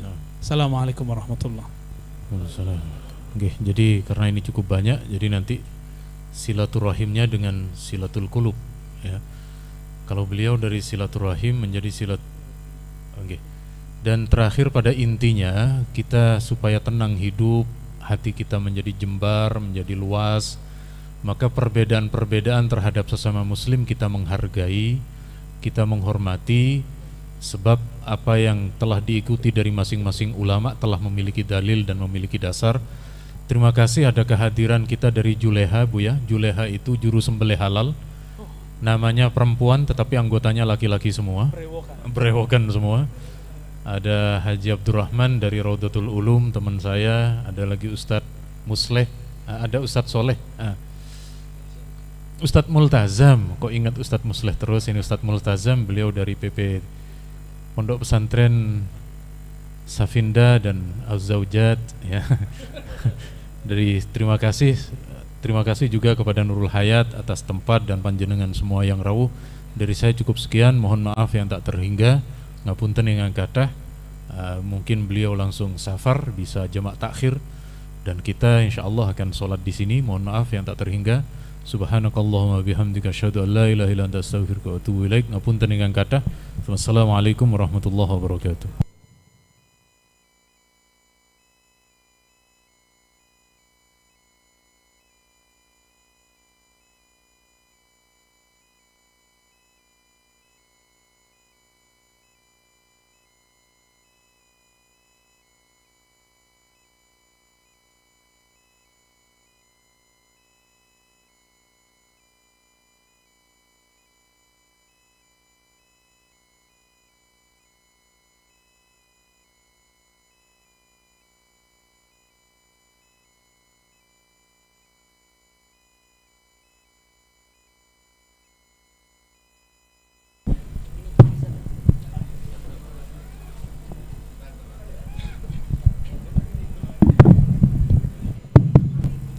اللهم صل على سيدنا محمد وعلى آل سيدنا محمد.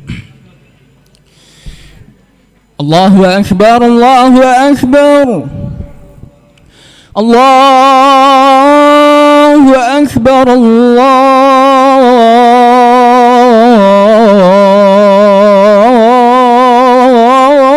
الله أكبر. أشهد أن لا إله إلا الله.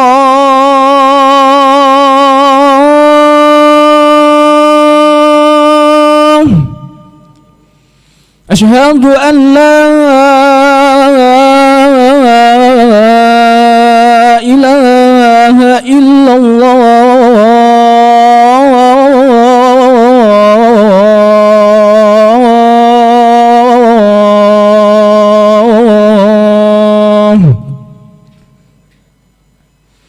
أشهد أن محمدا رسول الله.